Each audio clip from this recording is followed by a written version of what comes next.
My grandma Margie, religious woman and whatnot, and the weekend I used to stay the nights with her all the time. And I used to watch Dallas and Dukes of Hazzard. And my grandma's, when I was with my mother, it was kind of, under different rules. But when I go to grandma's house, my grandmother's house was across the street from government housing, the bars, the candy stores, and etc. So I got to see a different lifestyle sitting on grandma's porch, watching the cars, watching the players, the hustlers, and that kind of.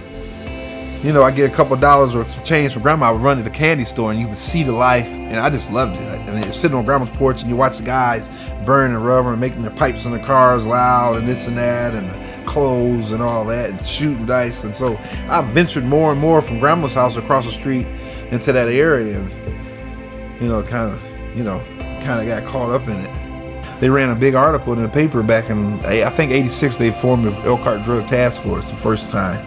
And I remember they said that they was like 80% of all the drugs was sold in my community was sold in a 4-block radius. And that 4-block radius, my grandma's house was right in the middle of it. And you see a drug dealer, the jewelry you wear, the clothes you wear, the type of cars you have, the community, the certain people that's in that lifestyle being behind you. That's what I wanted to be, plain and simple. And if you check my pack, that's what I was. Every time I went to prison, it was for dealing drugs, period, or possession of drugs. And I didn't know nothing about being a contractor or car dealer or office manager or any professional thing. The only professional I knew was professional drug dealer, and that's what I wanted to be.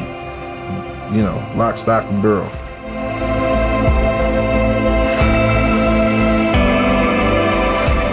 There was a saying we used to say, well, I'm a ball till I fall. And that lifestyle means when you're going to ball till you fall, you're going to sell drugs until they either bust you or someone rob and kill you, but you are all the way committed to selling drugs, as much drugs as you can, making some money.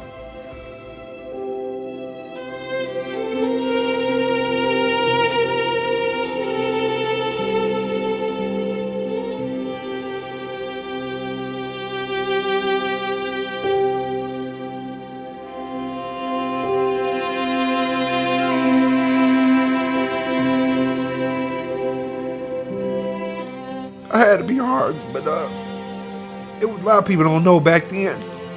It was a hard place, and I just hate that guy.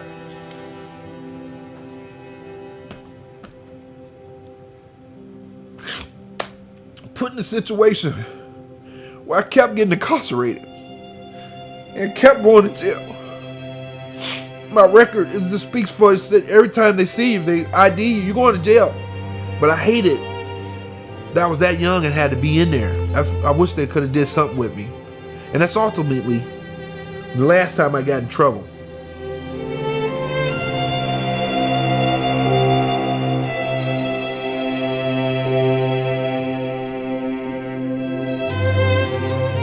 And I went as high as I go, teaching myself. I would work all day sometimes on a problem.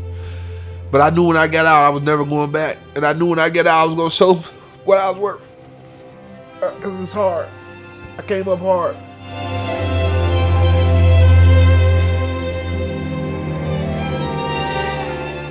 Continue to do what I'm doing. So hopefully I can be as that guy to say, well, there is some guys in there that's getting themselves together to reform, doing these programs, are serious about these programs, got the proper conduct, or being model inmates that need to come home